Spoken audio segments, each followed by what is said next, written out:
la polimenorrea, que es la situación en la cual la paciente nos refiere que el ciclo menstrual tiene una duración, o sea, es decir, entre ciclo y ciclo pasan menos de 21 días. Y esto ocurre por un acortamiento, ya sea de la primera fase del ciclo o de la segunda. Más frecuentemente la polimenorrea ocurre por un acortamiento de la fase progestacional. La oligomenorrea es la situación en la cual la paciente nos refiere que entre ciclo y ciclo pasan más de 35 días, pero menos de 90 días. Y esto ocurre generalmente por un alargamiento de la fase folicular. Y la amenorrea, en las pacientes que ya han tenido su menarca, es decir, que han menstruado por primera vez, es la ausencia de menstruación durante más de 90 días, ¿sí? 90 días o más. Estas son las alteraciones del ritmo. Ahora, cuando hablamos de alteraciones del ciclo referentes al volumen, podemos tener alteraciones en más o alteraciones en menos. Cuando hablemos de alteraciones en menos, hablamos de hipomenorrea y va a estar manifestada por un sangrado menstrual diario menor a 5 mililitros día de sangrado menstrual. Las alteraciones en más se denominan hipermenorreas y estas están representadas por un sangrado menstrual diario de más de 80 mililitros de sangre día. ¿Cómo podemos evaluar esto? Muy difícil preguntarle a la paciente cuánto volumen de sangre menstrua por día, pero podemos simplificar la pregunta y preguntarle cuántos pañitos por día ensucia, como para poder cuantificar el volumen. Entonces, cuando llega la paciente a la consulta, es muy importante identificar qué alteración del ciclo presenta, ¿sí? Es necesario y fundamental determinar cuáles de las alteraciones de las que hablamos en el slide anterior presenta la paciente. No es lo mismo que la paciente refiera una polimenorrea a una hipermenorrea, que la paciente nos diga que tiene sangrados muy frecuentes a que tenga un sangrado muy abundante. No es lo mismo. Entonces, en primer lugar, definir bien el motivo de consulta y qué tipo de alteración del ciclo tiene. Entonces, a continuación, es fundamental una correcta anamnesis.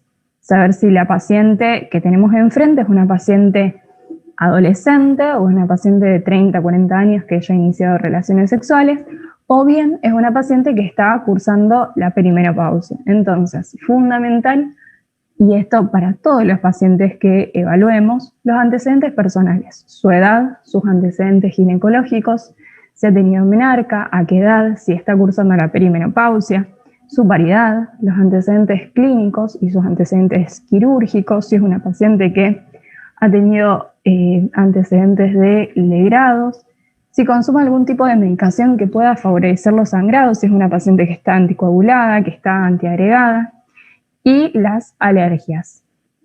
Otro segundo paso que es fundamental y que no podemos saltear antes de pedir los exámenes complementarios es el examen físico, ¿sí? Y en esta instancia es necesario ubicarse en el escenario. Saber si estamos frente a una paciente que está sentada en el consultorio, estable hemodinámicamente y nos refiere a una alteración del ciclo, o bien es una paciente que la estamos atendiendo en el shock room de la guardia con un sangrado genital muy abundante y que está descompensada hemodinámicamente. Entonces, es fundamental la evaluación de los signos vitales, apreciar el índice de masa corporal, si es una paciente que tiene palidez cutánea mucosa que nos orienta a una paciente anémica, si tiene signos de equimosis que nos puedan orientar a alguna alteración hematológica y también realizar la palpación abdominal, como para poder determinar la altura uterina. No es normal que el útero lo palpemos, su fondo, a nivel abdominal, porque tiene que estar en la cavidad pelviana. Y algo muy importante es la realización del examen ginecológico, que no debe ser pasado por alto. El examen ginecológico consta de la especuloscopía y el tacto vaginal. Y con esto me refiero a lo siguiente. Puede ser que la paciente llegue a la consulta y refiera una alteración del ciclo, nosotros lo interpretemos como una alteración del ciclo y pasemos por alto el examen ginecológico. Y en realidad podemos llegar a estar pasando por alto una patología estructural del tracto genital inferior, como pueden ser una lesión cervical, y con esto me refiero a un cáncer de cervix. No sería la primera vez que una paciente llega al consultorio, parece que tuviese una hipermenorrea o una polimenorrea, y en realidad cuando se revisa tiene una lesión en cervix. Entonces, la anamnesis y el examen físico bien detallado nos van a ayudar a poner en juego los distintos estudios complementarios. Entonces, si nosotros sospechamos que la paciente tiene alguna patología del tracto genital inferior, podemos, por ejemplo, realizar en nuestro consultorio una colposcopía, podemos realizar un laboratorio. En el laboratorio podemos realizar un hemograma, obviamente, para poder determinar si la paciente está anémica o no, una subunidad beta, como para poder determinar o descartar un embarazo, y también la evaluación hormonal. La evaluación hormonal es fundamental, y ahora vamos a hablar más adelante del laboratorio hormonal, que tiene que ser realizado entre el segundo, tercer, cuarto día del ciclo menstrual, con una paciente que tiene que estar en reposo, que tiene que llegar al laboratorio a sacarse sangre, preferentemente en auto, o bien, si llegó caminando, que se quede un ratito en reposo en la sala de espera para luego poder dosar las hormonas. Las hormonas no se pueden dosar en cualquier momento del ciclo menstrual, sino en estos primeros días del ciclo. Y bajo determinadas condiciones, por ejemplo, no habiendo tenido relaciones sexuales el día anterior, no habiendo realizado actividad física el día anterior, no habiendo consumido alcohol el día anterior. Bien. Otro estudio complementario que podemos poner en juego es el cultivo de flujo, si es que sospechamos alguna infección ginecológica, y si hay sospechas de alguna patología estructural, podemos llegar a realizar alguna biopsia o incluso una histeroscopía como estudio diagnóstico y como estudio terapéutico en algunos casos, cuando sospechamos una patología endometrial. Bien, entonces, las alteraciones del ciclo menstrual obviamente tienen una causa subyacente. Cuando arribamos a una sospecha de la causa y hacemos el diagnóstico de esta causa, tenemos que hacer el tratamiento en relación a la causa. Entonces, las alteraciones del ritmo generalmente responden a una causa funcional.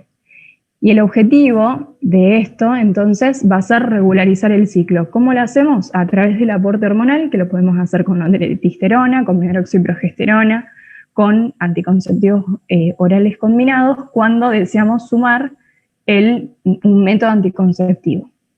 Ahora bien, las alteraciones del volumen pueden responder a causas funcionales, y en este caso hacemos regularización del ciclo mediante el aporte hormonal, o bien puede responder a causas orgánicas.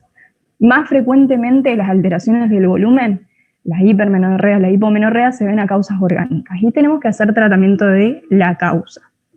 En principio podemos hacer tratamiento médico o tratamiento quirúrgico cuando tenemos una causa orgánica. ¿Con esto qué quiero decir?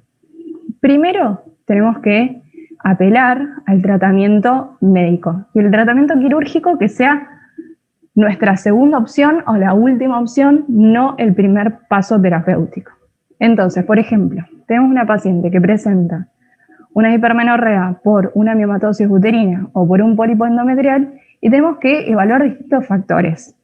Dependiendo del tamaño del mioma, de su localización, si es un mioma submucoso o si es un mioma intramural, submucoso, la cantidad de miomas que tiene este útero, el deseo de fertilidad de la paciente, tendremos que ver si implementamos un tratamiento médico hormonal o si apelamos a un tratamiento quirúrgico conservador que se corresponde con la miomectomía, o si tenemos que llegar a un tratamiento quirúrgico no conservador, a una histomía. Bien, y si la causa que subyace a esta alteración del volumen es, por ejemplo, una alteración endocrinológica o una alteración hematológica, ahí resolvemos este tratamiento en conjunto con el servicio que corresponde, con el hematólogo o con el endocrinólogo. Bien, hasta ahora venimos hablando de lo que es el ciclo menstrual bifásico, que tiene dos fases, la fase estrogénica y la fase progestacional.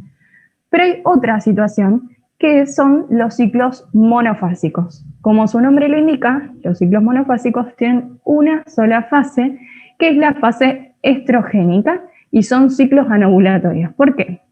Porque los folículos empiezan a desarrollarse, pero estos no llegan a ovular y por lo tanto no forman el cuerpo lúteo y no hay formación de progesterona.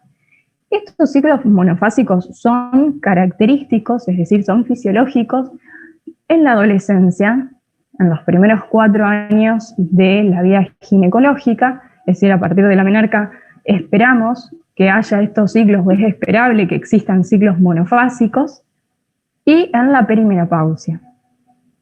De acuerdo al momento en el que se atrecian los folículos, vamos a tener distintas manifestaciones clínicas. Así, por ejemplo, si el folículo se atrecia rápidamente, no hay una generación estrogénica tan importante que llegue a generar proliferación endometrial. Y por lo tanto, la paciente se va a presentar con amenorrea.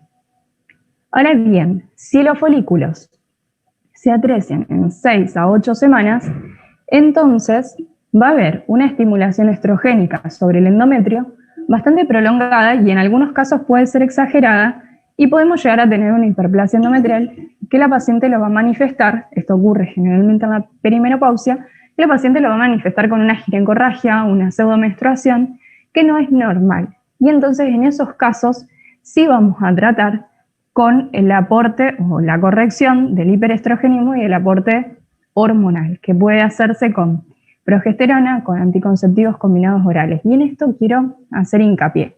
Los ciclos monofásicos son esperables en los extremos de la vida ginecológica y vamos a hacer tratamiento solamente en los casos que la paciente tenga un sangrado abundante.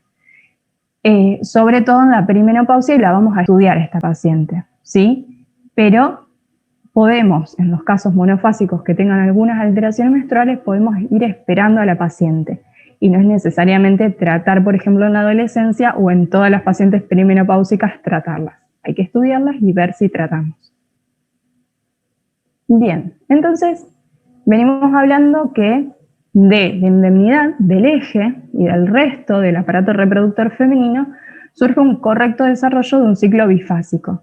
Ahora bien, cuando hay alguna disrupción en alguno de estos escalones, podemos tener una manifestación de la alteración del ciclo, que son las amenorreas. Las amenorreas pueden ser primarias o pueden ser secundarias.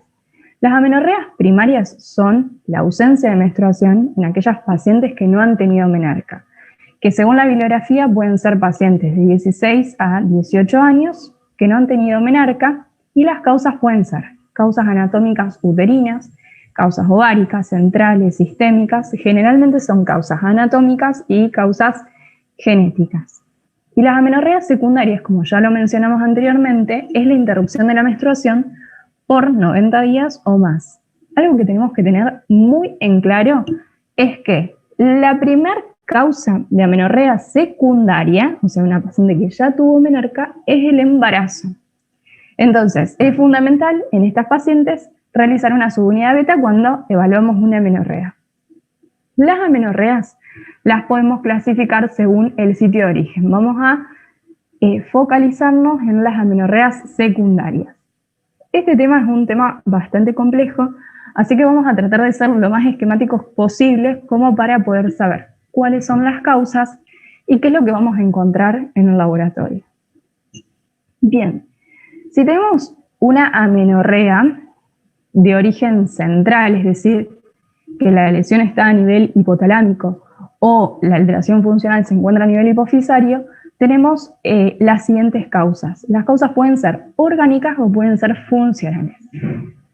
Las causas orgánicas de amenorreas centrales pueden ser los traumatismos, la radioterapia, el síndrome de Sheehan, que es un panhipopituitarismo hipofisario, después de una hemorragia posparto, pueden ser adenomas hipofisarios, y por otro lado tenemos causas funcionales, como puede ser el inicio de la pubertad por inmadurez del eje, y en estos casos es fisiológica la amenorrea, esperamos a que el eje se vaya acomodando con el tiempo, Y también ocurren fisiológicamente amenorreas centrales en el momento del posparto y en la lactancia. Y también tenemos causas psiconeuroinmunoendocrinológicas que afectan tanto el hipotálamo y el funcionamiento de la hipófisis, como por ejemplo el sobreentrenamiento físico, dietas muy estrictas, el estrés.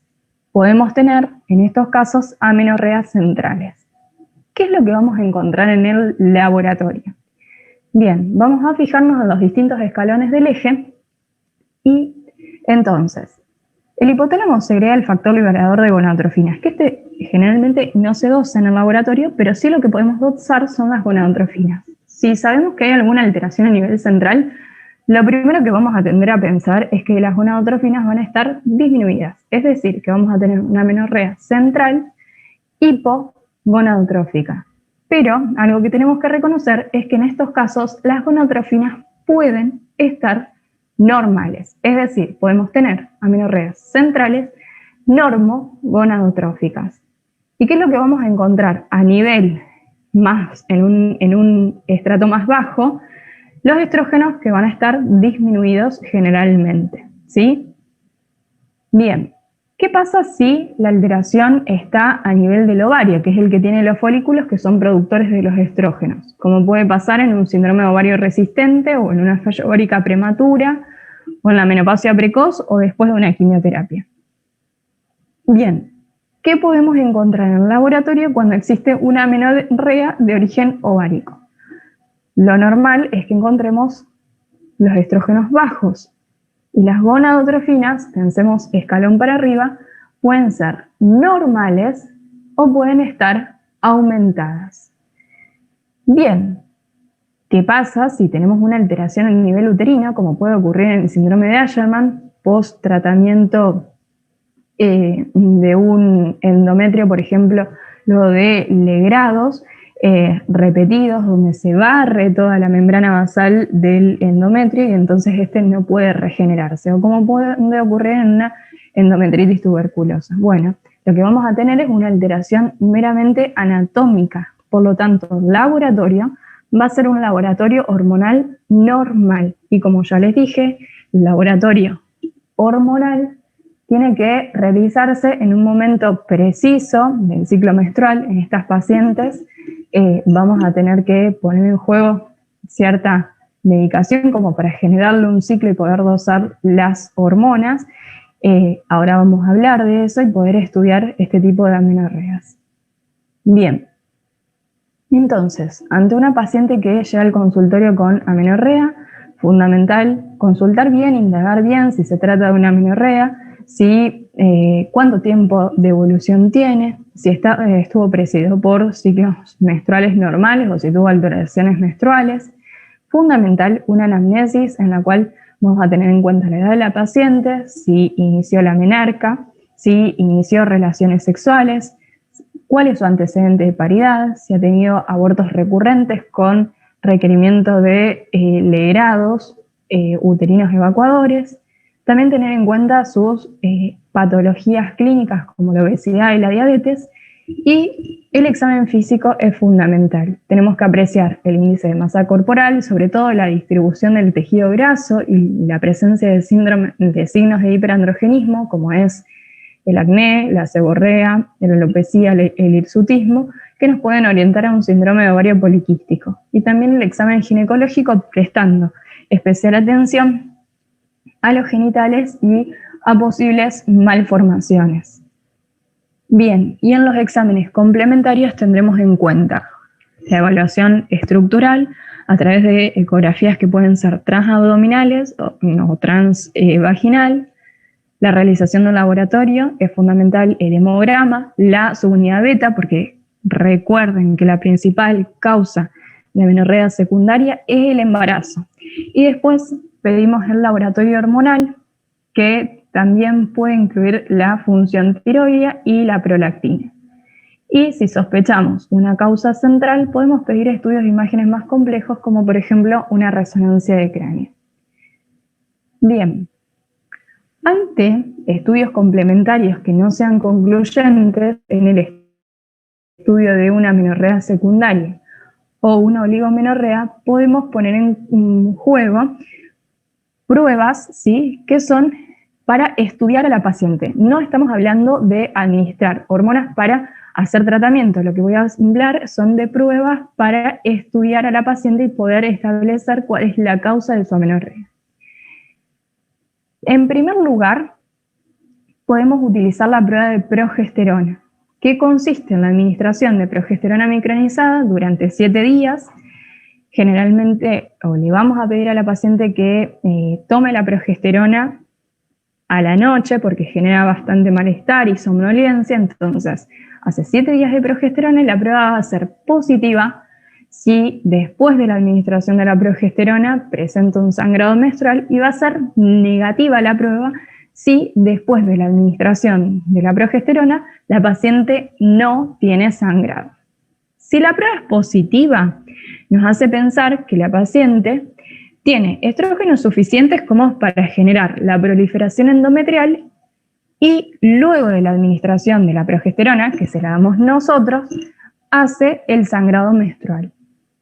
Estas son las amenorreas normoestrogénicas, como puede ocurrir en los ciclos monofásicos, como en el síndrome ovario poliquístico. Y en base a nuestra sospecha etiológica, vamos a poner en juego los distintos exámenes complementarios, el estudio hormonal, las ecografías. Ahora, si la prueba es negativa, es decir, que no presenta sangrado, vamos a repetir esta prueba, y si continúa siendo negativa, vamos a realizar la prueba de estrógeno-progesterona, que consiste en generar un ciclo artificial administrándole a la paciente unos días, unos 20 días de estrógenos y luego progesterona. Esta prueba es positiva cuando la paciente, después de haberle generado todo este ciclo artificial, genera un sangrado menstrual. Y va a ser negativa si después de todo este ciclo artificial no tenemos sangrado. Entonces, ahora nos vamos a explayar un poco más. Si la prueba es positiva, pensamos en una amenorrea hipoestrogénica. Nos hace pensar que la paciente no tiene estrógenos suficientes como para generar una proliferación endometrial con el posterior sangrado después de la administración de progesterona. Si la prueba es negativa, quiere decir que nosotros, aún generándole todo un ciclo artificial, la paciente no puede sangrar, y en este caso nos orientamos hacia una causa estructural, a una causa más bien uterina, como puede ocurrir en el síndrome de Asherman. Entonces, vamos a ampliar la prueba de estrógeno-progesterona. La prueba de estrógeno-progesterona entonces es positiva cuando tienen sangrado después del ciclo artificial y nos orienta hacia una amenorrea hipoestrogénica. Y ese hipoestrogenismo puede responder a una falla central, es decir, a una alteración funcional en el hipotálamo o la hipófisis, o bien a una alteración en la función ovárica. Entonces vamos a realizar ecografía ginecológica y vamos a hacer un laboratorio hormonal. Si las gonadotrofinas están aumentadas, LH, FSH, vamos a hablar de una amenorrea hipergonadotrófica que tiene su origen a nivel ovárico, como puede ocurrir en una digenesia secundaria ovárica, como puede ocurrir en el síndrome de ovario resistente, y en base a estas sospechas diagnósticas, como ya dijimos, vamos a poner en juego nuestros estudios complementarios para poder confirmar nuestra sospecha diagnóstica. Si las gonadotrofinas son normales o están disminuidas, hablamos de una amenorrea hipoestrogénica, normogonadotrófica o hipogonadotrófica. Y en estos casos, la alteración generalmente ocurre a nivel central, ¿sí? Como puede ocurrir cuando hay estrés, cuando hay una dieta muy estricta, cuando hay un sobreentrenamiento físico, en determinadas enfermedades crónicas. Y en base a eso, en base a nuestra sospecha diagnóstica, vamos a poner en juego las otras pruebas complementarias. Y cuando la prueba de estrógeno-progesterona es negativa, es decir, la paciente no tiene sangrado, pensemos en una alteración estructural, como ya mencionamos anteriormente, es una amenorrea de origen generalmente uterino, normogonadotrófica. Es una paciente que no tiene sangrado, que tiene un laboratorio hormonal normal. Generalmente son pacientes que tenemos que evaluar la parte estructural con una ecografía ginecológica, con una histerosalpingografía, con una histeroscopía. Bien, vamos a hablar rápidamente del síndrome ovario poliquístico, lo vamos a ir hablando más adelante también a lo largo del curso. Esta es una causa muy frecuente de consulta en nuestro consultorio de fertilidad. Es causa de anovulación, por ende, causa de infertilidad, y se va a caracterizar por hiperandrogenismo, por oligo o anovulación, como les comenté, y poliquistosis ovárica, que ¿cómo se va a ver representada en la ecografía? Se va a ver con un ovario con un volumen mayor a 10 centímetros cúbicos y o el ovario que presente 12 o más folículos de 2 a 9 milímetros de diámetro. ¿Cómo hacemos el tratamiento de estas pacientes? Generalmente cuando las pacientes adhieren a medidas higiénico-dietéticas, se restaura la ovulación en la mayoría de los casos. Casi en la mitad de los casos la paciente anda mucho mejor, puede ovular y puede quedar embarazada. Pero si la paciente no tiene deseo reproductivo, se pueden hacer anticonceptivos orales como tratamiento también. Bien, y esto también es algo que nombramos en la clase anterior y que vamos a ir tratando a lo largo del curso, pero también lo vamos a nombrar porque corresponde en este seminario, que es el sangrado uterino normal o SUA, que es un sangrado que es proveniente del cuerpo uterino y que va a ser anormal, tanto en el volumen, en la regularidad del sangrado o en la frecuencia, y que tiene que tener un sangrado, una duración de más de 6 meses. La Federación Internacional de Ginecología y Obstetricia establece causas tanto estructurales como funcionales para el sangrado uterino normal y propone 2 acrónimos. Para la patología estructural propone el acrónimo PALM, como palma de la mano en inglés, y hace referencia a pólipos, adenomiosis, leiomiomatosis y causas malignas.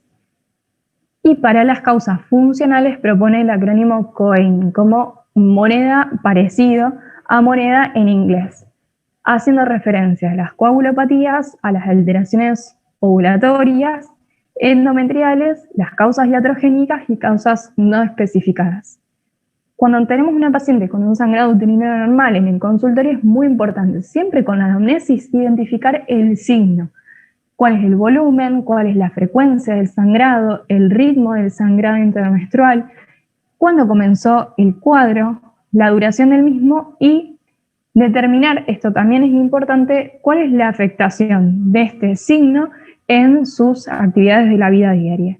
Y a través del examen físico buscar causas sistémicas que puedan subyacer a este sangrado uterino normal, como pueden ser un hipotiroidismo, alteraciones centrales, algunas alteraciones hemorrágicas, y obviamente tener en cuenta cuál es la sintomatología que acompaña a este sangrado. Si la paciente presenta dolor pélvico, presenta fatiga derivada de una anemia por un sangrado importante, si hay cambios en el estado de ánimo. Entonces, importante cuando evaluamos una paciente con sangrado uterino normal.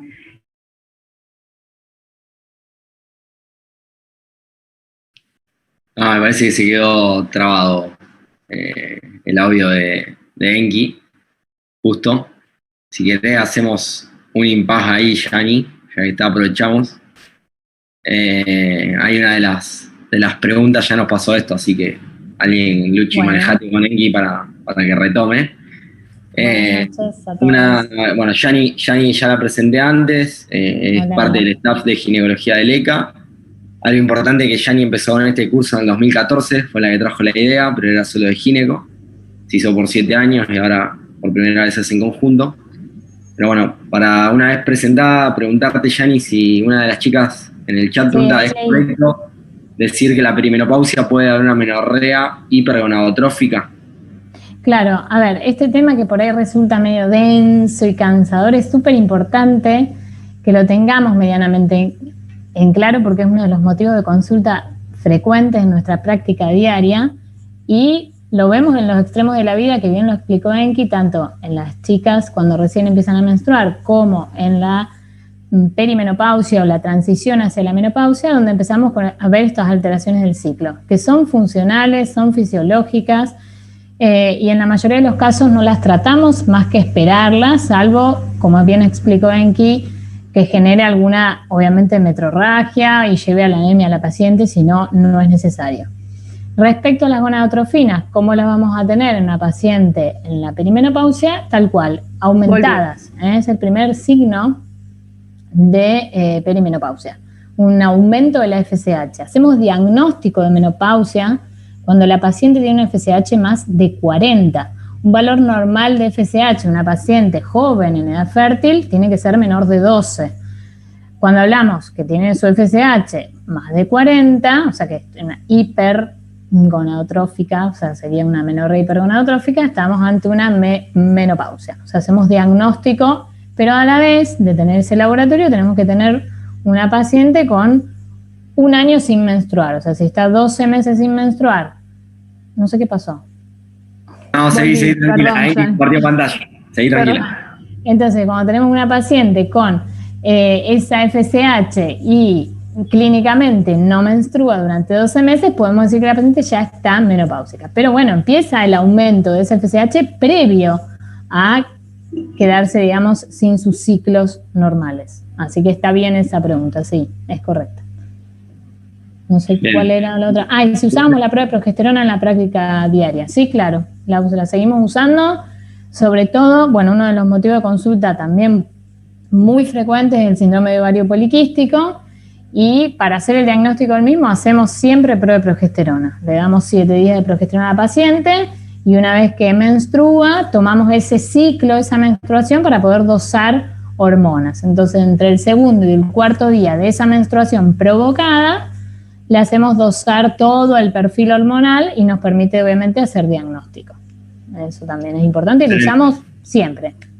Perfecto. Te dejo, Enki, terminar con las conclusiones y después volvemos a las preguntas, si quieres. Bien, pido 1000 disculpas por el internet. Bueno, concluimos, ¿sí? Estábamos hablando, ya estábamos redondeando el tema de sangrado uterino normal, que es un tema que lo vamos a tratar en el resto del curso. Vamos a ir viendo las distintas causas y algo importante a remarcar. Las alteraciones del ciclo son consulta muy frecuente en nuestro consultorio, entonces es importante conocerlas. La alteración del ciclo suele ser un signo que forma parte de un síndrome, o sea, no lo pensemos como una manifestación aislada, sino que puede ser parte, por ejemplo, de un síndrome ovario poliquístico. Entonces es muy importante estudiar a la paciente y ubicarnos en qué escenario estamos, qué edad tiene la paciente, cuáles son sus antecedentes, qué medicación toma, los antecedentes clínicos, quirúrgicos. Por eso es fundamental, aunque parezca algo súper repetitivo, el tema de la anamnesis y el examen complementario. No vayamos directamente y el examen físico, no vayamos directamente a los exámenes complementarios sin tener realizada una buena anamnesis y un buen examen físico. Detrás de las alteraciones del ciclo menstrual, de todas estas alteraciones que nosotros fuimos nombrando en uno de los primeros slides, siempre hay una causa subyacente. Entonces, vamos a poner en juego toda nuestra clínica y los exámenes complementarios para descubrir la causa subyacente. Y el tratamiento lo vamos a hacer en relación a la causa. La causa puede ser una causa médica o puede ser una causa, el tratamiento puede ser un tratamiento médico o un tratamiento quirúrgico. Y lo más importante es saber que el tratamiento quirúrgico no tiene que ser el primer tratamiento al que apelemos, ¿sí? Tratemos de llegar primero a un tratamiento médico y después quirúrgico, obviamente teniendo en cuenta el tipo de patología, ¿sí? En las patologías benignas podemos primero apelar al tratamiento médico, y si es una patología maligna, a veces que subyace a estas alteraciones del ciclo, por ejemplo, un sangrado uterino normal, bueno, ahí sí, un tratamiento quirúrgico. Así que bueno, quiero agradecer a todos la presencia, a mis compañeros, a mis jefes, a Janina y a todos los que están presentes. De esta manera, con esta inscripción, ustedes nos están ayudando a tener material para las cirugías, así que es súper bienvenido este aporte y bueno, todos nos enriquecemos con este curso. Así que muchísimas gracias. Bueno, Yani, hay algunas preguntas más. Preguntas, sí. Algunas ya respondiste, te leo así no te mareas porque a veces el chat se mueve cuando escriben. En paciente que sea embarazo con síndrome de ovario poliquístico, ¿cuál es el tratamiento? Dice, la mayoría de encuestas las medidas higiénico-dietéticas. Sí, a ver, es importante entonces el perfil, bien explicó Anki, del laboratorio. Muchas veces, en general, el ovario poliquístico se asocia a insulinoresistencia. Entonces, muchas veces las medidas higiénico-dietéticas, bueno, se intenta mandar la nutricionista, endocrinólogo, y si no, se administra metformina. Muchas veces con la metformina logramos descender la insulina y la mujer se embaraza espontáneamente. Después de, obviamente, un periodo de tiempo, siempre se le da 6 meses a 8, para que obviamente la medicación haga efecto. Y si no se logra con todas las medidas, a veces también se asocia a hipotiroidismo, entonces siempre también dosar las tiroides y hacer tratamiento si es necesario. Y si no, se induce la ovulación con medicación. A veces no logramos que la mujer espontáneamente ovule, entonces se induce ovulación. No siempre tenemos que hacer un tratamiento de alta complejidad. Uno dice tratamiento y ya piensa en alta complejidad. No, muchas veces acomodando toda la cuestión endocrinológica e induciendo ovulación con medicación, se logra un embarazo de manera espontánea, sin necesidad de tratamientos. Bueno, muy bien. Lo otro que preguntan es, que antes no lo dejamos, me parece claro, el sangrado uterino anormal son 6 meses de alteraciones del ciclo sin diagnóstico, ¿no? O sea, para diagnosticarlo fehacientemente. Si esa alteración tiene que estar presente al menos 6 meses, pregunto. Sí, eso en que ya Sí, son 6 meses de sangrado y se tiene que estudiar la paciente en realidad. Claro, o sea, no la vamos a esperar 6 meses. Muchas veces, recién vengo de consultorio, por ejemplo, una paciente que menstruó 15 días, cada 15 días en diciembre y en enero. Yo a esa paciente no la voy a medicar, ni vamos a hacer nada, tiene hecho todo su control normal de fin de año. ¿Qué hacemos? La esperamos, le decimos que se controle el ciclo, tiene ya hecho su laboratorio. O sea, siempre obviamente hay que ver el contexto del paciente, así como medio suelto, pero porque 2 meses o 1 mes haya menstruado, tengo un ciclo corto, no se hace nada más que esperar y que se controle y que controle cómo son sus ciclos. Perfecto. Bueno, una pregunta que quizá vos ya ahora, no sé si, pero te dejaste un poco de la obstetricia, pero dice, la metformina... Ahí acá está el doctor Edgardo, que muy bien. La metformina se suspende una vez embarazada, bueno, eso no es tan así, hay que evaluar bien al paciente, en general se continúa, si la indicación fue correcta. Sí, lo que no se hace y todavía no hay claridad de realizar es indicación de metformina en una paciente que no la venía tomando durante el embarazo por una alteración de la glicemia, después lo veremos en obstetricia, pero sí, si la paciente lo tenía indicado de antes, se mantiene y lo que sí algunas veces se puede ajustar la dosis. Exactamente, sí. Se continúa, ningún problema. Después, bueno, esto llevándote un poco a la guardia, vos que también hiciste toda la residencia en el ECA, después jefatura de residentes ahí, este tipo de alteraciones en la guardia, no para el ginecólogo, sino para el médico general, cuánto suponen en la práctica diaria y si no compromete el estado hemodinámico de la paciente, si solo se indica interconsulta o hay que tener algunas otras cuestiones en cuenta. A ver, basándonos en la guardia del ECA en general, esto es una patología de consultorio, salvo que obviamente la mujer venga chocada por alguna metrorragia importantísima. En general no es una patología de guardia, es una patología que se da en el consultorio. Pero bueno, en el hospital hemos tenido de todo, hay más que nada asociado a causas orgánicas, a mioma en parto, pólipos, el cáncer de cervix, que han venido obviamente con un hematocrito de hemoglobina muy bajo y eso obviamente requiere internación y sí se trata por guardia, pero en general paciente que viene por guardia sabemos que se le saca un laboratorio y de acuerdo a eso el médico evalúa si es necesario pedir interconsulta o no a gineco o derivar a consultorio. Perfecto. Bueno, después hay otra pregunta más para obstetricia, pero la vamos a dejar para después porque vamos a dar diabetes, de si la metformina merece ser rotada a insulina en la paciente, algo bastante complejo de hablar, no todas las pacientes se van a rotar insulina, algunas sí lo requieren, pero bueno, lo vamos a hablar en la clase específica. Sí, en la clase de diabetes.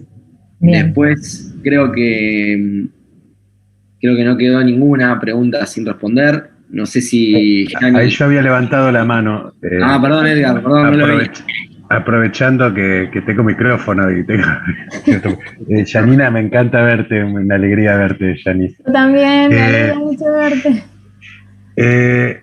Una consulta que debe ser muy frecuente en alteraciones del ciclo, tanto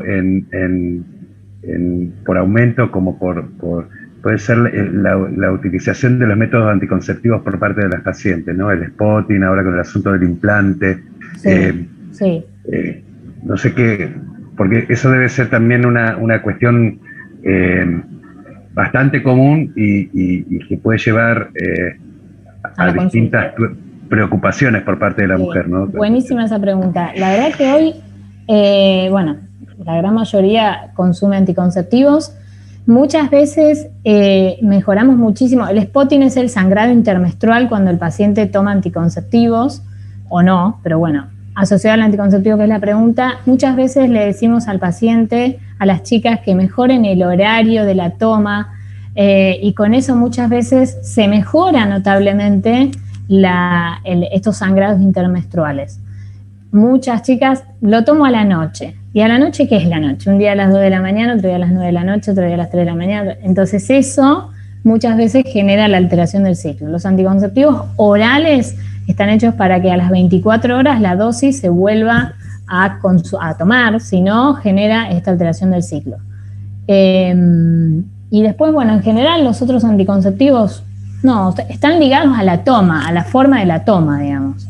Si están bien tomados, no debiera generar. De hecho, los damos como tratamiento en la gran mayoría de las alteraciones del ciclo, pero bueno, siempre y cuando estén bien tomados. Sí, creo que hay uno por excelencia que ha dado muchas molestias en el último tiempo y bastante dolor de cabeza. Te lo dejo. A ver, a mí no me gusta personalmente para nada, que es el implante, genera mucha alteración del ciclo, pero bueno, también entiendo que es una medida de control de natalidad que se utiliza mucho en salud pública, pero bueno, muchas veces tenemos esa consulta y además del implante, o retiramos el implante porque la paciente no aguanta más estos sangrados, o a veces estamos viendo mucho que vienen ya de los centros de salud también con el anticonceptivo, o sea, les ponen implante y además le agregan un anticonceptivo por boca, oral, para poder acomodar, digamos, ese ciclo. Es complicado el tema. A mí personalmente no es un método que me gusta. Ahora tenemos un tema también porque la mesigina, que es la inyección que dábamos mensual, tampoco está entrando al país. Entonces, bueno, se está optando mucho por el DIU, que la verdad que, bueno, hay alcance en los centros de salud y en el medio privado también, así que la utilización del DIU, tanto en pacientes nuligestas como en pacientes, bueno, que ya han tenido hijos, optan por esa opción. Sí. No sé si... Un poco también reforzando lo que decís, Yanni, sí. Nosotros los que somos más viejitos, formados en otras escuelas, era como que era una mala palabra el DIU en la paciente nulípara y en la paciente adolescente. Y eso ya cambió totalmente, ¿no? Y es un método de anticoncepción reversible de larga duración, que es absolutamente óptimo tanto para mujeres nulíparas como para pacientes adolescentes. Exacto. Estamos poniendo muchísimos DIU, siempre explicando cómo los cuidados y lo que puede traer un DIU y cómo se debe cuidar, digamos, es de uso muy frecuente. Hoy el motivo de consulta de anticoncepción es quiero saber del DIU, que antes no nos pasaba. Yo, o sea, llevo un par de años en la práctica y no nos pasaba, y ahora es increíble la cantidad de consultas por el uso del DIU. Sí. Bueno, las últimas dos, Yanni. Una, por un lado, mujer en amenorrea prolongada por mesigina. Bueno, ya aclaraste que no está entrando mesigina al país, lo cual... Pero para responderlo igual, ¿cuánto puede estar en amenorrea una mujer por un método anticonceptivo? El tiempo que dure el uso, digamos. No pasa nada. Es una forma... De hecho, hoy los anticonceptivos, los últimos que han salido, que tienen estradiol y nomegestrol generan directamente amenorrea, o sea, no interesa. El aporte del estrógeno está, que es lo que nosotros necesitamos, y la progesterona también, es un efecto del anticonceptivo. O sea, el endometrio no prolifera, genera atrofia por la dosis que lleva y la combinación de las dos cosas. Entonces no se produce menstruación, pero es una amenorrea que está tratada, digamos. Es la misma causa del anticonceptivo. Perfecto. Y la última, el síndrome disfórico premenstrual, ¿se podría tratar? ¿Cuáles son las opciones actuales o por lo menos cuáles opciones en tu práctica? Mira, para el síndrome disfórico en general nosotros utilizamos, primero que nada, si no necesita anticoncepción, como dice su palabra, porque no necesita la paciente de anticoncepción, que nos pasa mucho, las pacientes que recién arrancan a menstruar, con el analgésico lo tratamos. Siempre primero analgésico, y si en segunda línea el analgésico no funciona, damos un anticonceptivo. Pero siempre primero optamos por el analgésico. Y si no, sí, vamos, el anticonceptivo mejora muchísimo. Bueno, y quedó una que no la había visto, se agregó ahí, ¿qué hace o cómo influye la resistencia a la insulina? Quizá no le quedó claro, en el síndrome de ovario poliquístico. No sé si brevemente lo podés... Qué compleja esa pregunta. A ver, la insulina alta genera una anovulación de por sí, o sea, inhibe toda la cuestión interna ovárica, generando un estado androgénico del ovario, donde deja todos los folículos atrésicos, entonces impide que el ovario que el folículo pueda proliferar y ovular. Eso genera la insulina alta, puntualmente en el ovario, ¿no? Impacta directamente sobre el mismo. Bien, y la última pregunta que quedó es lo del... Perdón, lo de la insulina, resumidamente, o sea, capítulo entero de insulina y impacto en el ovario. Insulina resistencia. Y lo último, pues ya terminamos, pues se nos va a terminar el tiempo, 3 minutos quedan. ¿Qué anticonceptivo oral te referías cuando decías lo de generar amenorrea? No sé si hace referencia a qué marcas son las que pueden generar esto. Los anticonceptivos, todos los últimos que dije, los que tienen estradiol y nomegestrol, marcas comerciales, hay un montón. No me voy a poner a decir las marcas de los laboratorios. Pero no, está perfecto. Hay muchas. Y repetir las dos. No, una generación anterior de anticonceptivos, que es las que tienen etilirestradiol y hidrospirenona, también generan menstruaciones muy... no llegan a la amenorrea, pero sí escasos sangrados de 1 o 2 días. Bien, perfecto. Bueno, ahora quizá el año que viene, si algún laboratorio quiere auspiciar, los decimos. Me voy a encargar. Gracias, Yani, gracias.